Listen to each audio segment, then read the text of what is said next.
အားလုံးမင်္ဂလာပါဗျာကျွန်တော်ဆိုးပါဒီနေ့ကမေလ12ရက်နေ့ပါအဲ့တော့ကျွန်တော်ဒီနေ့သတင်းတစ်ပုဒ်ကိုကျွန်တော်တို့စိုးစိုးကတွေ့လိုက်ရတယ်ပေါ့အဲ့တော့ကျွန်တော်တို့ဒီပဲရင်မြို့နယ်အိုးထိန်ကွင်းရွာမှာဖြစ်သွားတဲ့အခြေအနေအဲ့တော့ဒီရွာရဲ့ဒီနေရာကဒီဘူးတလင်မြို့နယ်စိုင်ပြင်းကြီးနဲ့ကျွန်တော်ဒီပဲရင်ကြားမှာတည်ရှိတယ်ဒီဗျူဟာလမ်းမကြီးရဲ့ဘေးနဲ့တော်တော်လှမ်းတယ်ပေါ့ဗျာတော်တော်လှမ်းတယ်ဒီပဲရင်နဲ့လည်းတော်တော်လှမ်းပါတယ်အဓိကတော့ကျွန်တော်ဒီဘူးတလင်မြို့နယ်ဒီစိုင်ပြင်းကြီးရွာနဲ့စိုင်ပြင်းရွာကြီးပေါ့ဗျာအမှရွာကြီးပါတွားဦးတယ်သိပါတယ်အဲ့ဒီစိုင်ပြင်းကြီးနဲ့ကျွန်တော်တို့ဒီပဲရင်ရဲ့ကြားပေါ့ကြားတော့မှကျွန်တော်အတွင်းထဲတော့တော်ရောက်ပါတယ်လမ်းမရဲ့အောက်ထဲကိုတော်တော်ရောက်ပါတယ်အဲ့ဒီမှာကျွန်တော်တို့ဒီစာတင်ကျောင်းကိုတက်ကဘုံကျဲလို့ကလေးငယ်တွေများစွာသေးတယ်ဆိုပြီးတော့အကြမ်းဖက်မီဒီယာစစ်သွေးကြမီဒီယာတွေပါတော့တော်တော်လေးရေးသားတွေ့ရပါတယ်ကျွန်တော်တို့နောက်ဆုံးအဲ့ဒီကျေးရွာမှာ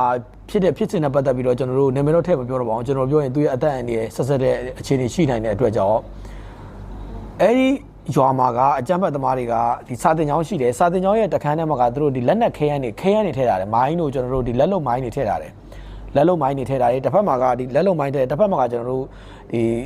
ီသူတို့စာတင်ကျောင်းတွေဖွင့်တာတော့သူတို့သဘောပေါ့အဲ့တော့တစ်ဖက်ကဒီခဲယမ်းတိုက်ကပေါက်သွားတာခဲယမ်းတိုက်ပေါက်သွားတယ်ပြီးရင်တစ်ဖက်မှာကျခဲယမ်းတိုက်ပေါက်သွားတယ်အဲ့ဒီခဲယမ်းတိုက်ရဲ့ပေါက်ရဲ့တက်ရောက်မှုကကျွန်တော်ကလေးတွေကျွန်တော်ထိခိုက်ပြီးတော့သေဆုံးတာဖြစ်သွားတာလက်ရှိကျွန်တော်ဒီနာဆာကအစိုးရနဲ့ဒီနိုင်ငံတကာအဖွဲ့တွေကဒီတန်တမန်ရေးကအရင်ကြီးကျွန်တော်နီးနီးကက်ကက်တွေရှိလာတယ်နီးကက်ကက်တွေရှိလာတဲ့အခါမှာဒီအကြမ်းဖက်သမားတွေကဒီအရာကိုပုံဖြတ်ဖို့အတွက်ကျွန်တော်တို့ဒါသူတို့အကြံစီကောင်းတဲ့ဒီစာတင်ကျောင်းတွေကိုမိုင်းတွေထည့်ပြီးတော့ကျွန်တော်တို့ကလေးတွေလာတဲ့ချိန်မှာမိုင်းခွဲတာလည်းဖြစ်နိုင်တယ်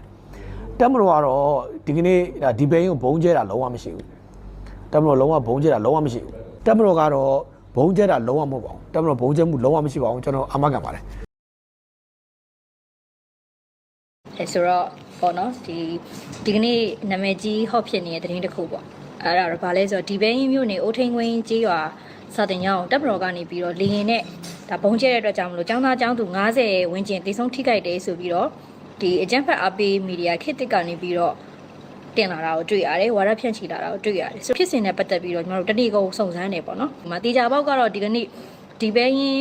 ရွာဘက်ကိုဒီဘဲရင်နယ်ဘက်ကိုလေချောင်းကနေပြီးတော့တိုက်ခိုက်ခြင်းအကြမ်းဖက်နှိမ်နင်းခြင်းရှင်းလင်းခြင်းလုံးဝမရှိခဲ့ဘူးဆိုတာကိုကျွန်တော်တို့တခြားသိခဲ့တယ်အဲ့တော့ဘာဖြစ်တာလဲဘာကြောင့်ဒီကလေးတွေတီးကြတာလဲပေါ့နော်ကျွန်တော်တို့အမှစဉ်းစားကြရတယ်အများကြီးရှိတာတဲ့အခါမှာတခြားဒီဘဲရင်နယ်ဘက်ကလူတွေကိုမင်းမြတ်စုံစမ်းကြည့်တဲ့အခါမှာတော့အဲ့ဒီဘက်မှာအဲ့ဒီစာတင်ကျောင်းပေါ့နော်အိုးထိန်ခွင်းရွာစာတင်ကျောင်းကိုသူကကလေးတွေကိုကျောင်းသားကျောင်းသူတွေကိုသူကဖြူစိမ်းဝတ်စုံနေနဲ့ခေါ်ထားတယ်ဘာလို့ခေါ်ထားရလဲဆိုရင်ဆန္ဒပြခိုင်းမလို့ဆန္ဒပြဓာတ်ပုံရိုက်ပြီးတော့လို့ရှိရင်သူကခေတ်သစ်မီဒီယာကိုတင်ပြီးတော့အဲ့မှာသူတို့ကပတ်စံတောင်းမယ်ခေတ်သစ်မီဒီယာကလည်းသူတို့ပတ်စံပေးပြီးတော့အဲ့ပုံတွေရိုက်ခိုင်းမယ်အဲ့တော့အဲ့လိုမျိုးတွေရိုက်ခိုင်းတာသူတို့ကအပေးယူတွေသူတို့ကငကိုကလေးမှာရှိပြီးသားအဲ့အခြေအနေမျိုးကြီးမှာကလေးတွေကိုခေါ်လိုက်တယ်အိုးထိန်ခွင်းရွာစာတင်ကျောင်းဘက်ကိုခေါ်လိုက်တယ်ဆန္ဒပြခိုင်းမလို့ဓာတ်ပုံတွေရိုက်ခိုင်းမလို့ခေါ်လိုက်ဒီမှာအဲ့ဒီအိုးထိန်ခွင်းရွာမှာအရင်တော့ကသူတို့ကိုယ်တိုင်ပဲဒီအိုးထိန်ခွင်းရွာစာတင်ကျောင်းထဲမှာသူတို့ကိုယ်တိုင်ပဲ TikTok ကနေပြီးဗီဒီယိုဖိုင်တွေတင်ထားတယ်အဲ့ဒီမှာဘုံသီးတွေเนาะပြီးရင်ဒီ drone မှာတက်တဲ့ပြီးတော့တင်ထားပူးခဲ့တဲ့ file တွေရှိတယ်အဲ့ file တွေလည်းကျွန်မဒေတာကန်တွေလည်းလာပြတယ်အဲ့ဒီအိုးထိန်ခွင်းရစာတင်ကျောင်းအားတဲ့ပြီးတော့ခွင့်တော့ကြာပြီအကြောင်းခွင့်တော့ကြာပြီအဲ့အကြောင်းထဲမှာဘာတွေရှိလဲဆိုရင်ရန်နေရှိရဲเนาะအဲ့ဒါတွေနဲ့ပြုတ်လို့တာဖြစ်တဲ့အတွက်ကြောင့်မလို့ပောက်ကွဲစေနိုင်တဲ့ပစ္စည်းတွေစုစည်းပြီးတော့သူတို့ပြုတ်လို့တဲ့အခါမှာကျောင်းသားကျောင်းသူတွေကလေးငယ်တွေလာကြတယ်ကလေးငယ်တွေလာတဲ့အခါမှာကလေးငယ်တွေကလည်းစူးစမ်းကြမှာပဲအဲ့တော့စူးစမ်းရင်းနဲ့ဒီရန်နေနဲ့ထပြီးတော့ပောက်ကွဲမှုဖြစ်တယ်လို့သိရတယ်တေချာတော့တရေနှစ်ခုဖြစ်သွားတာပေါ့နော်ဒီနာမခအတိုင်းထဲမှာဒီဘဲရုပ်အထင်းကွင်းနဲ့ပတ်သက်ပြီးတော့ဒီချောင်းတိုက်ခိုက်မှုမရှိခဲ့ဘူးဆိုတဲ့သတင်းကလည်းတော့ confirm ဖြစ်တယ်တေချာတယ်ကျမတို့ညနာတွေနဲ့တောင်ကျမတို့ဒါချပြပြီးတော့ပြောနေတာဆိုတော့မဟုတ်တဲ့သတင်းတွေကျမတို့မပြောဘူးအဲ့တော့အဲ့သတင်းတစ်ခုကလည်းတေချာတယ်နောက်တစ်ခုကသူတို့တင်ထားတဲ့ဗီဒီယိုဖိုင်ကဒီပောက်ကွဲတဲ့ပစ္စည်းတွေဒီအကြောင်းမှာရှိတယ်ဆိုတာကိုသူတို့ဒီအချက်နှစ်ချက်အရာတေချာတာကတော့ဒီကလေးတွေတေးတယ်ပဲတေးသွားတယ်လို့တော့ပြောကြတာပေါ့နော်ဒါသူတို့တင်တဲ့သတင်းတွေကတော့ကလေးတွေတေးရလို့ပဲပြောတယ်တေးကြတယ်အဲ့တေးဆုံးမှုကကျမတို့ဒီတက်မတော်နဲ့တက်မတော်ကလှုပ်လို့ဒီကလေးရတာတေးဆုံးတာလုံးဝမဟုတ်ဘူးဆိုတာကိုဒါအခုကြည့်နေသူတွေအကုန်လုံးဒီမှာကြည့်နေသူတွေအကုန်1000ကျော်လောက်ရှိတယ်အဲ့ဒီပြီးတော့ပြောကြခြင်းနဲ့ပန်းလေးများပွင့်တော့ဖူးတောင်ဝင်လို့ချီတယ်နေကြီးမှာရွှေကြီးလောင်းငါတို့စာတင်ကြောင်းအခုကတော့မဟုတ်ဘူးဘုံမှန်နဲ့ငါတို့ကြောင်းဟောဒီမှာ သွေးဆွနေတဲ့အဝတ်တွေသွေးဆွနေတဲ့ကလေးတွေရဲ့အဝတ်တွေအခုလဲအပေါ်မှာဝဲနေတော့မယ်ကလေးတွေရဲ့ပညာသင်ကြားမှုအတွက်ဘာဖြစ်လို့ဒီလိုလုပ်တာလဲ2025ခုနှစ်မေလ12ရက်စကိုင်းတိုင်းဒေသကြီးရွှေဘိုခရိုင်တပည့်မြို့နယ်အိုးထိန်တွင်းကျေးရွာမှာမနက်10:00 နာရီလောက်ကစစ်ကောင်စီတပ်ကနေပြီးတော့ဘုံကျဲချပြီးတိုက်ခိုက်သွားတယ်ဟောဒီနောက်ကအခန်းထဲမှာစာသင်နေတဲ့ကလေးတွေထဲကအနည်းဆုံး10ယောက်သေဆုံးဆရာဆရာမဥရလည်း2ယောက်သေဆုံးသွားတယ်ထိခိုက်ဒဏ်ရာရတဲ့အရေးအတွက်တွေကျမတို့အခုထိကိုထုတ်ပြန်ကြေညာနိုင်ခြင်းမရှိသေးဘူးအများကြီးပဲစာသင်နေမတက်မှာကိုပဲထိခိုက်ဒဏ်ရာမှုတွေရရှိတာအထဲတွေကတဲ့ခုံတွေကအလောင်းတွေကိုကောက်တဲ့အခါကျတော့ထုတ်ရတာမလွယ်လို့ဆိုပြီးခုံတွေအကုန်လုံးအပြင်ကိုထုတ်လိုက်တာ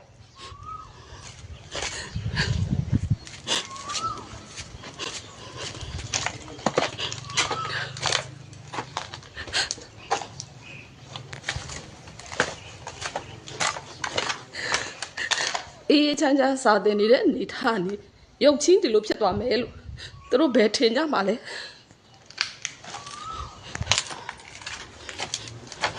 R1 equal 1 meter, R2 equal to S equal to 257.25 meter. အဲ့လိုတင်နေတော့မှပဲအပေါ်ကနေပြီးတော့ဘုံကျလာတယ်။စာတင်နဲ့ကျမတို့မှာဘာဖြစ်စီဟောကျလာတဲ့ဘုံစံဟိုဘက်မှာတွေးခွက်အပေါ်ကအမိုးကိုလည်းကြည့်လိုက်ဘယ်လောက်စုပ်ပြတ်တတ်သွားလဲ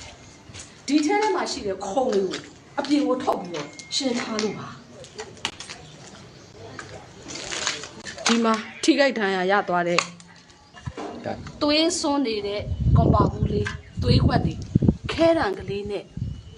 ကလေးတွေပညာသင်ကြားနေတုန်းမှာစစ်ကောင်စီတပ်ကတိုက်ခိုက်သွားတာပါဒီနေရာမှာအဆန်ကျလိုက်တယ်ဒီမှာမှန်လိုက်တယ်သွေးစီချောင်းတက်ရှောင်းဒီနားမှာကရင်းခရိုင်နဲ့ကလေးလေးရသွားခဲ့တယ်ဟောဒီမှာလည်းကြည့်ဦးအပဟိုဘက်အခန်းကပြည့်စည်ဆုံးဆုံးမှုပို့ပြီးတော့များဗလာစာအုပ်ကလေးတွေပုံနှိပ်စာအုပ်လေးတွေတတ္တမရန်တင်ချာကွန်ပါဘူးလေးတွေဟောဒီမှာလဲကွန်ပါဘူးဒီမှာပါဒီမှာကတွေးခွက်ပါတခန်းလုံးရဲ့ပျက်စီးဆုံးရှုံးနေတဲ့မှတ်တမ်းမှာဒီခန်းလေးကျမနောက်တစ်ခန်းကိုတူးသွားကြည့်ဒီမှာလဲတွေးခွက်ပါထိခိုက်ဒဏ်ရာရရှိထားတယ်ဟောဒီအခန်းကတော့အဆိုးဝါးဆုံးပါပဲဒီမှာအပေါ်ကအမိုးတွေလည်းအကုန်ပွင့်ထွက်ပါ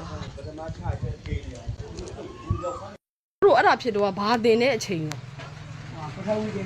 ပထဝီတင်တဲ့အချိန်ပထမတစ်ချိန်ဝဲတော့ကသားတို့သတိထားမိလားအရင်တိုင်းလိုပဲဖြစ်နေတာပါ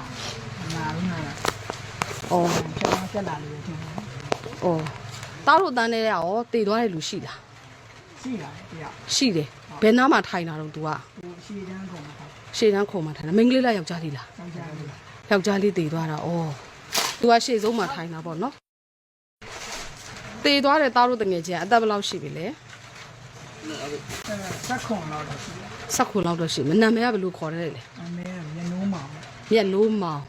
ဟုတ်တယ်နော်အန်တီလဲတွေ့တယ်အရှိမသွေးခွက်ကြီးတွေ့ပါတယ်ခုဒီမှာဒါအပေါ်ကမိုးထားတဲ့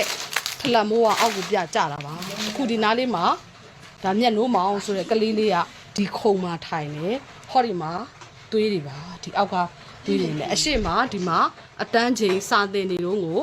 ဒီမှာအပေါ်ကနေကျတာပါလက်နဲ့ကြီးအစကစင်ပြီးတော့မှဒီကိုကျတာပါဒါစစ်ကောင်စီပြစ်လိုက်တဲ့ဘုံကနေမှဟောဒီမှာအကြောင်းသားတယောက်ကွယ်လွန်သွားတာပါ grade 9အတန်းကပါကွယ်လွန်သွားတာမောင်မြက်နိုးမောင်ပါဟောဒီနေရာမှာထိုင်တဲ့ကလေးလေးပါရှင်12ရက်2025စကိုင်းတိုင်းဒေသကြီးရွှေဘိုခရိုင်တပည့်မြို့နယ်အိုထိန်တွင်းကျေးရွာစတင်ကျောင်းကိုစစ်ကောင်စီကလေကြောင်းအနေနဲ့တိုက်ခိုက်လို့ကွယ်လွန်သွားကြတဲ့ကလေးတွေပါ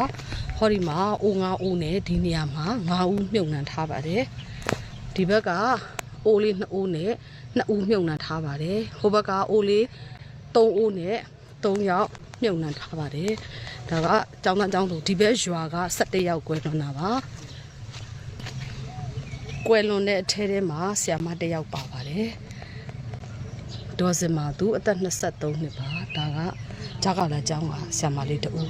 ပါဝင်ပါတယ်ရှင်စုစုပေါင်း22ဦးကွယ်လွန်တဲ့အနက်ကဒီဘက်ရွာက12ဦးကိုမြုပ်နှံထားတာဖြစ်ပါတယ်ရှင်ကျမတို့ရဲ့ကလေးတွေကိုအမုန်းတွေအညှိုးတွေအာဃာတတွေဝင်မလာအောင်လို့ကျမတို့ကတွန်တင်ဆုံးပါတယ်ဒါပေမဲ့ဒီနေ့စစ်ကောင်စီလုတ်သွားတဲ့လုံရက်ကကလေးတွေရဲ့နှလုံးသားထဲမှာရောအုံနောက်ထဲမှာအမုန်းတွေအညှိုးတွေအာဃာတတွေဝင်သွားပြီအဆမှုရုံမှမှုအောက်တန်းကြမှုတွေအားလုံးကကလေးတွေရဲ့စိတ်ထဲမှာနှလုံးသားထဲမှာဆွဲထင်သွားပြီနိုင်ငံတကာကကိုညီတိုင်းတဲ့လူတွေရောကျမတို့ကလေးတွေဘလောက်ထိပေမဘလောက်ထိဆုံရှုံးမှအတန်ထွက်ပြီးပြောပေးကြမှာလေအားလုံးနားတွေမကြားကြတော့ဘူးလားကျမတို့ကလေးတွေအတွက်ကိုညီပေးကြပါ save our children ကျမတို့ကလေးတွေအတွက်ကိုညီပေးကြပါဦးလူအခွင့်အရေးလို့ပြောနေတယ်အခုလို့ဒီလိုဖြစ်တယ်ကလေးတွေတေးကြည့်တယ်စာတင်ကြောင်းတွေပြည့်စည်အဲ့ဒါကောအလုပ်လူအခွင့်အရေးကိုချိုးဖောက်တာမဟုတ်ဘူးလားကျမတို့မငိုဘူးတင်းထားမယ်ဘာဖြစ်လို့မငိုရလဲကျမတို့ရှစ်ဆက်လို့ရမယ်အလုပ်တွေအများကြီးရှိ